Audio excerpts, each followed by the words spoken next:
Welcome to the RCAP USA Roundup, a podcast where we have real conversations affecting both cattle producers and beef consumers. We're your hosts, Jaden Moreland and Karina Jones. With that, let's get to today's episode.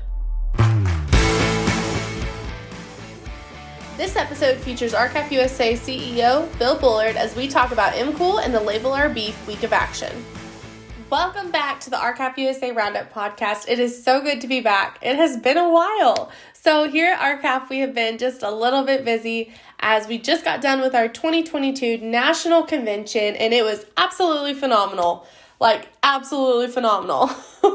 We had about 400 attendees and several thousand tune in online. People and speakers from both sides of the aisle and from all over the country. It's a pretty spectacular event when you get to bring all these incredible hardworking people together and have just such amazing conversations. It's one of my favorite things about my job and one of my favorite events of the year. But anyways, the speakers are up on YouTube and you can watch all of those, but we're not here today to gush on convention. We are wasting no time coming off of that event, and we are jumping right back to work on mandatory country of origin labeling with our Label Our Beef Week of Action. Karina and I are on today with our boss and RCAP USA CEO Bill Bullard to keep you in the know for these exciting next couple of weeks. So, welcome back, Karina, and thanks for being on with us today, Bill. Karina, why don't you tell our listeners about current labeling and where we are on MCOOL legislation right now? Well, the current labeling, if you are a beef consumer or a cattle producer, is not where we want it to be at all. And so, as many of you have heard from us or will remember, mandatory country of origin labeling on beef was repealed in 2015. And that is a current focus of ours, is to get that back reinstated. So when the American consumer goes to their meat counter, what they see at that grocery store is, one, they see a USDA inspected label. And I think that gives the consumers the wrong impression that just because our USDA put a stamp of approval on that piece of beef, that it is born, raised, and harvested in the U.S. But that is not the truth. That just means it was inspected at a USDA inspected facility. And then there's also the product of USA label, which is also really deceiving because the product of USA label is a voluntary label, so it's not mandatory. And it only means that that piece of beef was minimally processed in the US. So it could have just been cut up into smaller pieces or, say, re-shrink wrapped in the US, and it got that product of USA label. And so the American Beef Labeling Act is the bill that we are behind 110%, that would reinstate mandatory country of origin labeling on all beef. And that is introduced in the Senate. That's Senate Bill 2716, and also in the House, and that's Senate Bill 7291. So the American Beef Labeling Act is the bill to support.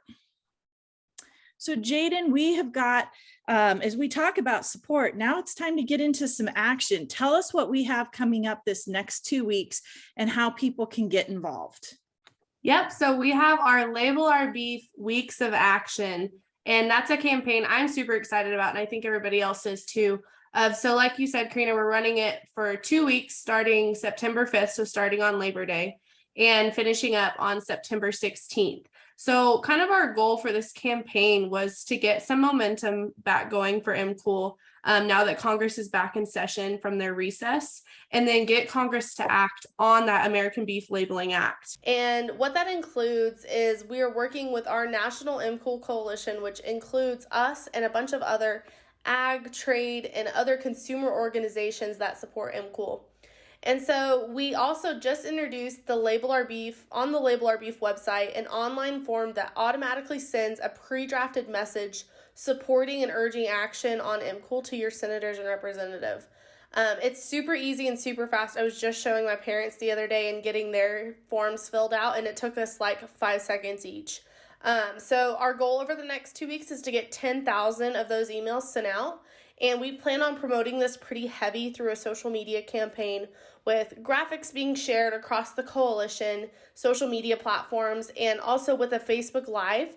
And that's going to have a few representatives from a few of those organizations on September 6th at 9 Mountain Time. 9 a.m. Mountain Time. And so we encourage everyone to fill out that online form at labelourbeef.com to contact their congressman, and then please share, like, and comment on social media to help more people find out and draw more attention. So another piece of this puzzle we wanted to share is just general information about MCOOL. So Bill, let's hear from you. So there's a lot of buzz around MCOOL, and it's a topic that everyone seems to have an opinion on. And so we want to dive in and help our listeners understand MCOOL and why we want it and debunk some of the arguments against it. So I think let's start with talk to us about the cattle market and the cattle prices before MCOOL, during MCOOL, and when it was repealed. Well, for cow-calf producers out there, the U.S. Department of Agriculture estimates what the returns per bred cow are each year. And in the years leading up to the partial implementation of country of origin labeling for beef, which occurred in 2009, the returns to cattle producers was negative for the 3 years leading up to 2009. In fact, in 2009, it was less or a $39 loss per bred cow per year. Soon after country of origin labeling was implemented partially in 2009, those returns began to increase significantly. In fact, they broke $100 in 2013 for the first time. Each cow was returning $100, and of course, that's a national average. And then in 14 and 15, these returns per bred cow jumped to the highest nominal prices or amounts in history. They were $391 and $350 respectively for 2014 and 15. But then the year after the repeal of COOL, we saw a drastic decline in cattle prices, a collapse. They fell below $100 again, and they've been struggling ever since. And so during the period that country of origin labeling was in place, U.S. cattle producers were receiving the highest returns that they'd ever received for each of their bred cows in their herd. And if you look at fed cattle prices, for example, we saw fed cattle prices rising during the same period and reached the highest nominal levels in history at the end of 2014. And then they began to collapse around early 2015 and collapsed until October of 2016. And from that time forward, they've been stair-stepping downward, while of course beef prices have been super inflated and continue to hit records. And so we have a huge gap now between what cattle producers are receiving for their cattle and what consumers are paying for beef. But that gap did not exist during the period that country of origin labeling was in place. And so that's, we point to that and say the only way to create demand for cattle that are exclusively born and raised in the United States is for consumers to ask for it. And the only way they can ask for it is through their buying preferences at the grocery store. When they buy an exclusively USA product, a product of beef in which the animal had been born, raised, and harvested in the United States, when they do that, they initiate a demand signal upstream in the supply chain.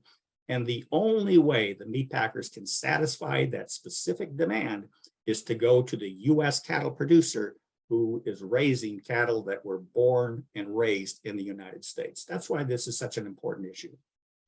Yes, it is. And I don't think people realize the chain effect that those cattle prices have on our rural communities. And I don't think people realize really that some of these cattle producers are only getting paid once a year when they sell calves, and that's based on whatever the cattle prices are. And so what are some of the arguments that repealed COOL? And we'll go into some of those rebuttals, but what was the, basis behind repealing COOL?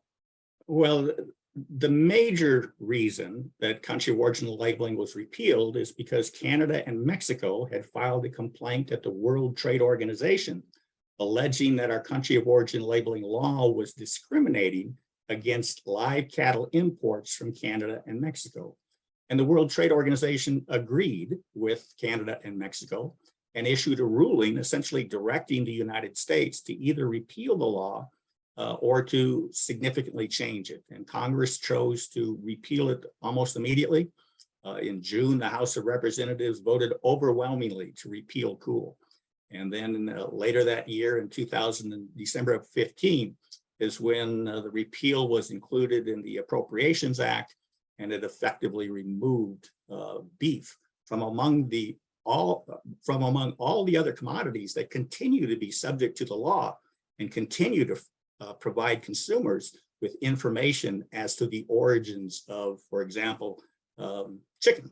I couldn't agree more that definitely the WTO hurdle has been probably the most popular, problem that we've faced here. But there's been some new developments in the last week or two among Congress. And so, Bill, fill us in on Congress's bold action to kind of thumb their nose at the WTO and what this means for the path for MCOOL. Right. So the country of origin labeling dispute began over a decade ago, and was resolved on the part of the WTO in 2015, which was years ago. And the WTO is no longer the same entity that it was back then. Since that time, it has lost credibility. Its reputation has been severely tarnished. And in each of the last 3 administrations, starting with the Obama administration recognized that the World Trade Organization was overreaching in its decisions. And as a result, the Obama administration refused to seat a panelist on the WTO appellate dispute panel. And then along came the Trump administration, and they refused altogether to appoint any panelists on the appellate review panel. And the Biden administration continues to support that position. So today, the World Trade Organization has essentially been relegated as a academic debate forum, but it doesn't have the teeth that it had years ago. And one of the reasons it doesn't have the teeth is because the United States has taken specific action to prevent the World Trade Organization from completing cases through the appellate process, and of course, country of origin labeling. But country of origin labeling is really the model, and it exemplifies all that is wrong with the WTO, because the United States has accused the WTO dispute panel or appellate panel of violating WTO rules and violating the principles of governance that the United States holds dear. And so with that backdrop, very recently, Congress took even more significant action, and they did it in the Inflation Reduction Act. And in the Inflation Reduction Act, Congress has simply ignored the World Trade Organization standard for national treatment. National treatment was a rule that the WTO was to uphold. It essentially says that once an imported product enters the marketplace, it is to be treated identically as a domestic product. And it is not to be treated any less favorably or more favorably than a domestic product. So as a result of the national treatment rule, the United States has been granting a $7,500 tax credit to every electric car made in China and sent to the United States. Well, obviously, the United States is attempting to take action to prevent from China from continuing to steal our intellectual property and cheating in the global trade arena.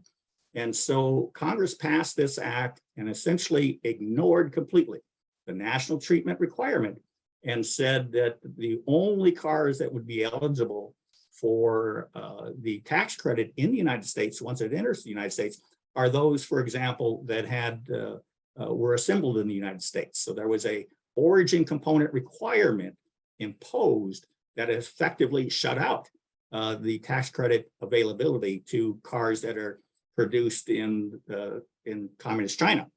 And so that action by Congress was unexpected, and it's profound. Congress has essentially acknowledged that the WTO rules are antiquated and inadequate in order for the United States to achieve its goal of serving the interests of U.S. citizens. So we believe that that action really signifies an opportunity to go forward with country of origin labeling, but very importantly, the country of origin labeling statute directs our U.S. Trade Representative and U.S. Secretary of Agriculture to attempt to negotiate a means of implementing MCOOL that would be in compliance with the WTO rules. And we firmly believe that that is more than just possible. And so that's why we support this bill. It's because it recognizes that there has been lingering concerns out there regarding the WTO. And of course, the threat of the WTO retaliatory tariffs that it has granted Canada and Mexico. But this rule attempts to address that in a meaningful way. And we believe that our trade negotiator and Secretary of Agriculture would certainly be successful in paving a path for the implementation of country of origin labeling. But very importantly, the country of origin labeling statute says if no means are identified for implementing MCOOL to the satisfaction of the WTO, the law will go into effect anyway. And it will stay in effect until and unless another complaint is initiated by other countries. But even since that time, we see that countries across the world are recognizing the importance of having their consumers know the origins of beef and other products, and they have country of origin labels at the grocery store for consumers. So really, the United States consumer is the outlier. It's one of the few consumers in the world that does not have available to him or her access to information as to the true origins of the beef that they buy for themselves and their families. So we see some groups and some lawmakers and even the USDA use a term called truth in labeling. And I think that it's a warm, fuzzy term. It's endearing and people, it's easy for people to latch onto it. But I think it's time that we pull back the curtain on truth in labeling versus mandatory country of origin labeling. Give us the differences and why we have to stick behind MCOOL. Right. So the truth in labeling, otherwise known as the USA Beef Act, is intended to address a narrow problem with profound circumstance or profound impacts. And that is that under the current U.S. Department of Agriculture rules, as you described earlier, a beef product can qualify for a product of USA label, even if it was only unwrapped and rewrapped. So it could be an exclusively foreign product and yet be eligible for the product of USA label in the marketplace. So the U.S. Department of Agriculture had announced that it was going to engage in a rulemaking in order to fix that significant deception that's occurring in the marketplace today. Well, Congress wasn't confident that USDA would write the rule in a manner that was accurate. And so that's why the USA Beef Act was passed. It was passed to direct USDA that when they allow the voluntary product of USA label, the meat must be from animals that were born, raised, and harvested in the United States. So they're fixing only one small component that we're certainly concerned about, but the act does not cover imported products. So you would continue, even if the USA Beef Act were passed. Number one, only the products that the packers wanted to voluntarily label would be labeled. Number two, no imports would be required to be labeled. Number three, all the imports would still bear the USDA inspection sticker on it, leading consumers to believe it must be a domestic product. And some of the imports could even have the United States quality brands, Choice, Select, and Prime. And so the USA Beef Act will not address the huge problem that we have in the marketplace today, and that is consumers cannot choose from which country they want to purchase their beef. They can't choose to buy Uruguayan beef or Honduras beef or Mexican beef or United States beef because there isn't a requirement for all of that beef to be labeled. And that's why the mandatory country of origin labeling bill, or the Senate Bill 2716 and House Bill 7291 are so vitally important. So one of the most interesting facets of MCOOL to me is that other proteins are labeled accurately, but beef seems to be an exception for some reason, even when some would argue that beef is our most important protein source. And in my mind, I don't really trust where my beef is coming from now when I see that product of the USA label. And so I feel like this makes people not trust that product of the USA label on any protein and anything in the grocery store. And so kind of talk to us about the labels on other protein sources and talk to us about what not having MCOOL means for the product of the USA label in its entirety. Country of origin labeling became the law of the land in the 2002 Farm Bill and required various proteins, beef, pork, lamb, chicken, goat meat, all to be labeled as to where the animal from which the meat was derived had been born, raised, and harvested. And then the law requires labels, country of origin labels, on fresh fruits and vegetables, on fish and wild fish, on pecans and ginseng and peanuts and macadamia nuts. So there's a whole host of commodities that the consumer can go to the grocery store today and know exactly from which country the product was grown under and produced.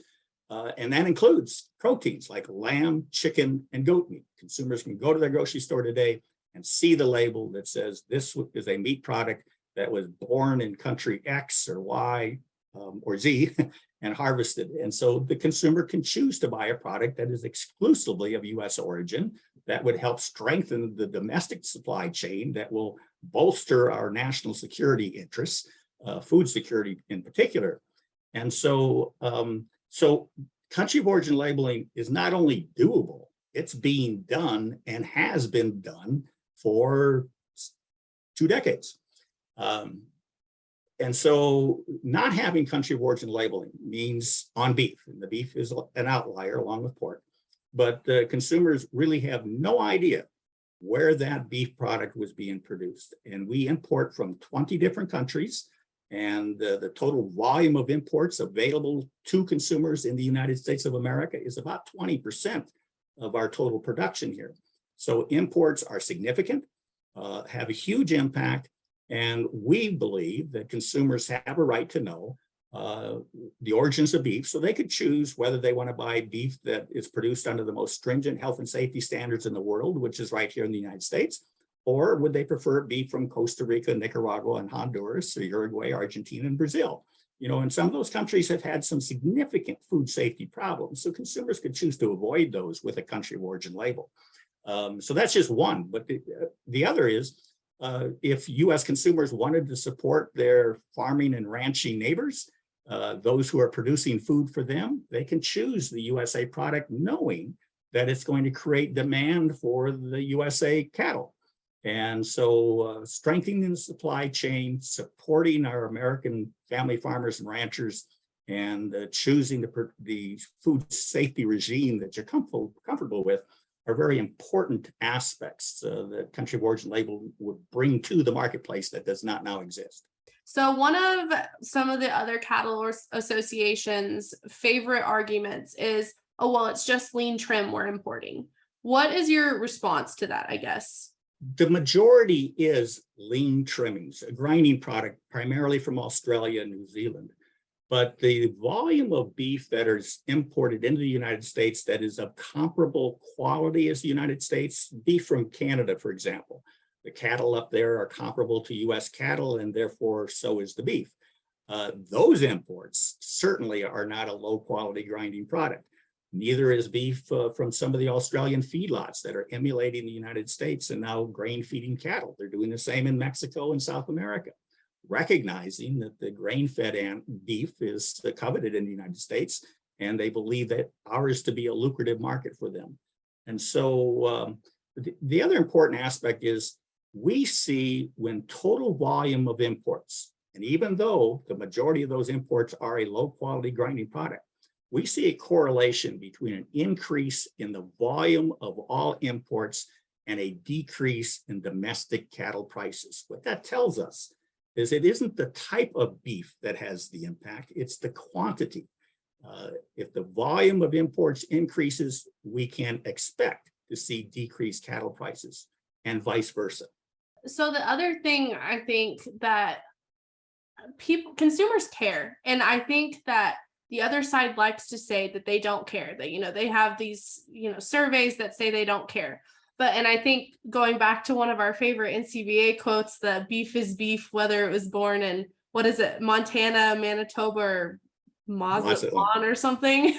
Right. And so you and I both know that's not true. And most consumers are starting to wake up and starting to see that that's not true as well. And it really seems in this day and age that consumers do care where their food is coming from, whether it's for health reasons, wanting to support US products, wanting to support local ranchers, or whatever their reasoning is. And it seems like every time I inform somebody that that product of the USA label or that USDA label doesn't mean what they think it means, they're kind of in shock, and then they kind of get upset. So kind of tell us more about some of those more recent consumer studies and what MCOOL means for the consumer rancher relations and beef demand. Well, all a consumer or a cattle producer needs to do today is go into a retail store, and you will see that there has been an explosion in the application of proudly made in the USA or made in the USA or product of the USA. Now, they do that at the retail level because the studies they have conducted demonstrate that there's an overwhelming response from consumers who will purchase the USA made product. And so you apply that to beef. There's no reason that consumers would act any differently with respect to a beef product. And surveys have been conducted by some of the nation's largest consumer groups, Consumers Federation of America and Consumers Union, the one that does the consumer reports. And they both conducted studies that show overwhelming support by American citizens for wanting to know the country of origin of the beef they buy for their families. And RCAF USA did a petition not too long ago, and the petition was calling for mandatory country of origin labeling, and we had over 400,000 signatures on that petition.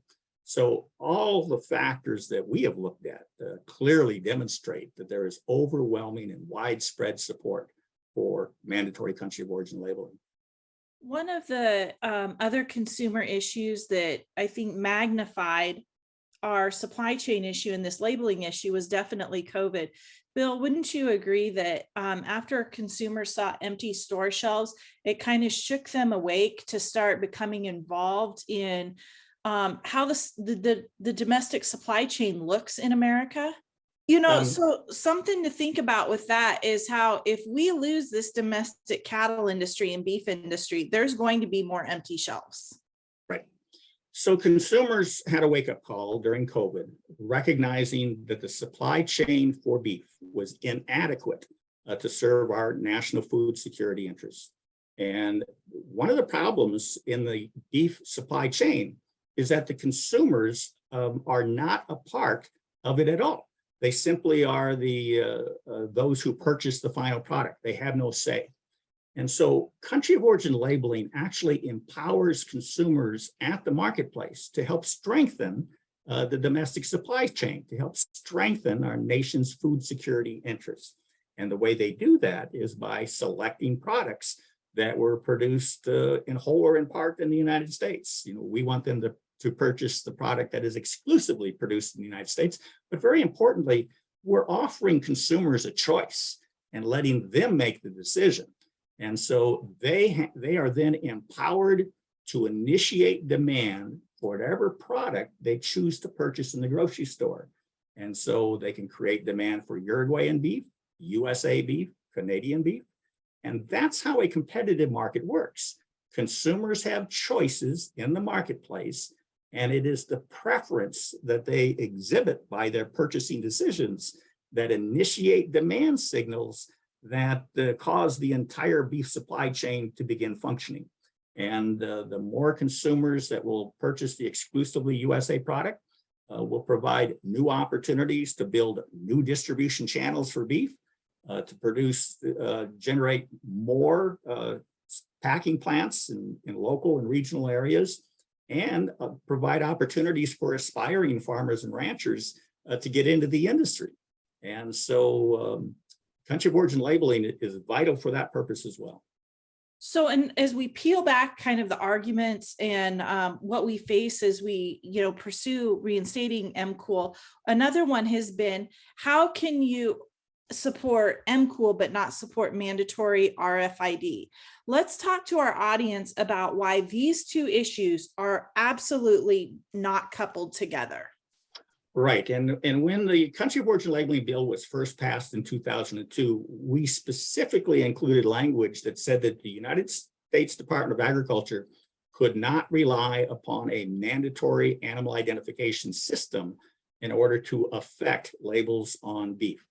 And so, the reason for that was it's totally unnecessary. It's an unnecessary cost. The reason it's unnecessary is because the United States knows the origin of all beef imported into the United States by virtue of our requirement that all of that beef be labeled as to its country of origin when it passes U.S. Customs and Border Protection. And so country of origin labeling would require that foreign label to be retained through retail sale.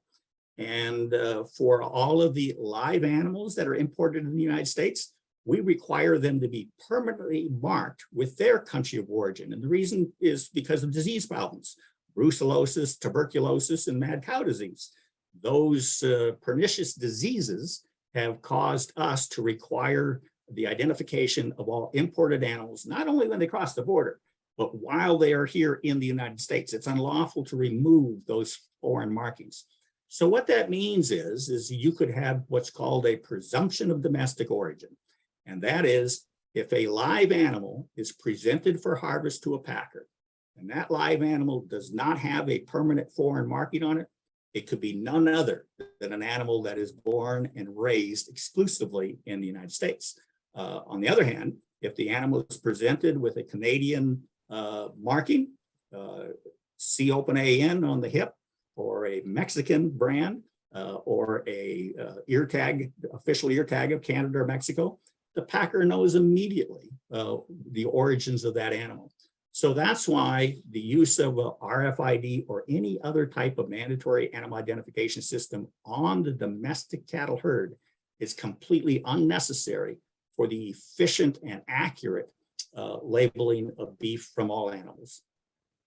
I think a lot of our consumers and even cattle producer audience are still learning that our imports of beef and live cattle already have a marking of their country of origin on them, and we are removing that label. We are removing it. So that leads us into another argument that people want to bring up, and what's it going to cost? What's it going to cost to implement mandatory country of origin labeling on beef? All we need to do is look at the various commodities that have been subject to the country of origin labeling law since 2002, and they would specifically include lamb, chicken, and goat meat. Though we've not had any studies that indicate that the cost is untenable or exorbitant or too much for purposes of informing consumers. In fact, I think retailers are finding that consumers very much appreciate those labels on those other commodities. If we look at the potential cost of the cattle industry, the cost is no more than what the meat packers are already doing, for example, to label a branded beef product that they put at the grocery store shelf. Because in order to verify the accuracy of a branded product, they have to track the meat product through the processing sector of the packing industry and keep track of which beef product came from the animal to which the branded label applies. And so the problem is not that the packers don't have the technology, they're doing it all the time. They also do it for the quality grades for a select beef product, prime, or choice beef product. They have to track the meat after the animal is harvested through the system. So really the only legitimate argument is the packers don't want to label the beef product as a product of the United States or where it was born and raised and harvested. So they view that as a requirement that they don't want to do, and they've resisted, and they continue to resist. But if you go back to what we talked about on returns per bred cow, you know, those returns are based on total revenues and total costs. And those returns, when they were the highest in history, were occurring at the time that country of origin labeling was in full effect.